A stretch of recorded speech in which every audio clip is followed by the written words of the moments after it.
Morning students. Today we'll do BECS 184 data analysis June 2025 question number 4. Let us read the question first. Question is, what is a bivariate analysis? And a teacher wants to know the effectiveness of a smart board in improving students' marks.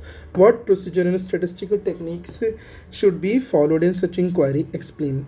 Basically हमें पता करना है कि bivariate analysis क्या होता है और एक टीचर चाहता है अपनी क्लास में पता करना है कि स्मार्ट बोर्ड की इफेक्टिवनेस कितनी है, तो उसे कौन कौन से प्रोसीजर और स्टैटिस्टिकल टेक्निक्स यूज़ करनी चाहिए.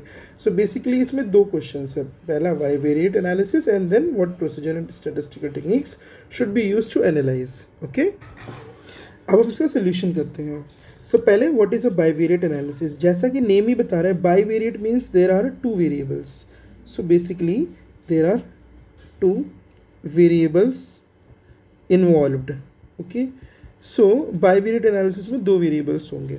So that means bivariate analysis, it involves the simultaneous analysis of two variables to determine the empirical relation between them. Basically दो variables के बीच में क्या relation है उसको अगर हम साथ साथ स्टडी करते हैं तो हम उसको बाइवेरिएट एनालिसिस कहते हैं. ट्राइवेरिएट एनालिसिस क्या होगा, जब हम साइमल्टेनियसली स्टडी करेंगे तीन वेरिएबल्स, ओके, और उनके बीच का रिलेशन. इस क्वेश्चन के अंदर अगर आप ध्यान से देखें, he wants to know the effectiveness of smart board in improving students marks. तो यहाँ पे हमारे पास दो वेरिएबल कौन से हो गए, एक हो गया हमारे पास smart boards, that is our first variable which is the independent variable, और दूसरे हो गए variable students marks, that is a dependent variable.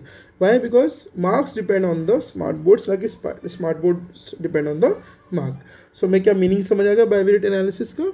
Yes. अब हम पढ़ेंगे कि क्लास में उसकी इफेक्टिवनेस को मेजर करने के लिए टीचर कौन कौन से टेक्निक्स यूज़ कर सकते हैं. I hope the portion is visible to you. Let me just, okay. Now, procedure and statistical techniques used by the teacher to understand the effectiveness of smart board in a class. देखो, तो ये पूरी inquiry conduct करने के लिए कुछ stages होंगी. सबसे पहले data collection. First is data collection. सबसे पहले हम ये डेटा कलेक्ट करेंगे.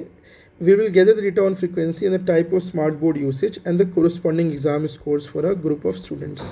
हम ये देखेंगे उन्होंने कितनी बार वो स्मार्ट बोर्ड यूज़ किया है, कितने टाइम के लिए यूज़ किया है और बच्चों के मार्क्स कैसे आ रहे हैं.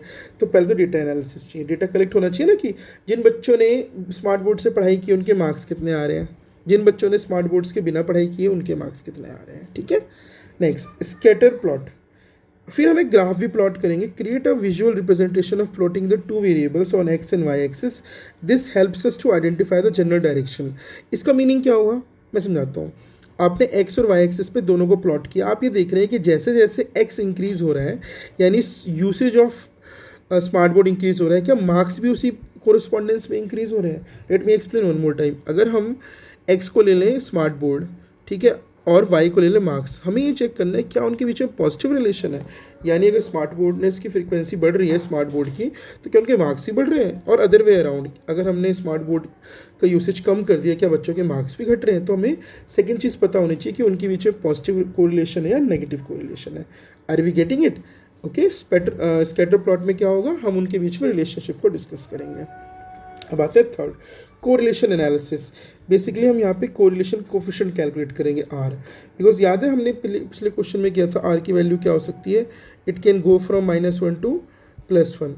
बिकॉज ये हमें बताएगा कि जो रिलेशन है वो पॉजिटिव कोरिलेशन है, नेगेटिव कोरिलेशन है. अगर वो पॉजिटिव कोरिलेशन है तो दोनों की दोनों चीज़ें एक साथ इंक्रीज होंगी, दोनों की दोनों चीज़ें एक साथ डिक्रीज होंगी. और अगर नेगेटिव कोरिलेशन है तो एक के यूसेज इंक्रीज होने से दूसरे में डिक्रीज होता है. ठीक है. चलो, तो ये कोरिलेशन कोफिशिएंट हो गया.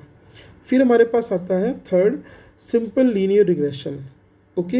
ये लीनियर रिग्रेशन क्या होता है, जब आपने एनालिसिस कर लिया है, आपको एक्स और वाई के बीच में एक रिलेशन पता चल गया है, तो आप एक मॉडल डिज़ाइन करेंगे जिससे आप फ्यूचर में उस स्टूडेंट की परफॉर्मेंस भी प्रेडिक्ट कर सकते हो. बेसिकली मैं आपको एग्जांपल समझाता हूँ. सपोज करो मेरे पास है y is equal to x + 3. ठीक है. If x is 2, what is the value of y? 5. Okay. If x is 5, what is the value of y? 5 + 3 8.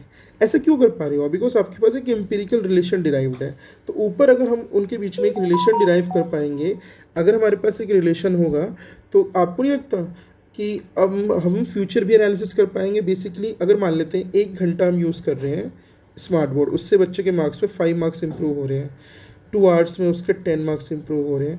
तो ऐसे can we not predict, I know ये पूरा परफेक्ट नहीं होता, but can we not predict that after 3 hours of usage every day there might be an increase of 15 marks, अगर हम linear regression की बात करें, ठीक है। सो लीनियर रिग्रेशन ये बताता है कि अगर हमें एक्स और वाई के बीच में कोई एक रिलेशन पता है तो हम फ्यूचर में क्या हम दूसरे वेरिएबल को प्रेडिक्ट कर सकते हैं based on the dependent variable, based on the independent variable, ठीक है। अब आता है हमारे पास fifth technique which is the t test और द ऑल्टरनेटिव टेस्ट। बेसिकली ये आप कर भी सकते हैं, नहीं, बिकॉज इट डिपेंड्स, ठीक है। एक्चुअली इसमें क्या होगा, हम क्लास को 2 पार्ट्स में डिवाइड कर देंगे, ए पार्ट और बी पार्ट। ए वो होगी जो विद स्मार्ट बोर्ड पढ़ रही होगी और बी वो होगी जो विदाउट स्मार्ट बोर्ड पढ़ रही होगी। तो हम ये देखेंगे कि 2 ग्रुप्स में किसके मार्क्स ज़्यादा हैं। Basically if the teacher compares 2 specific groups, first group a class taught with a smart board versus the one which was not taught with a smart board, then we can have a t test to determine कि उनके mean marks में कितना difference आ रहा है। उससे हम आगे future में एनालाइज कर पाएंगे कि we should continue with the smart board और नोट, ठीक है। Okay, so this is how we can use various techniques.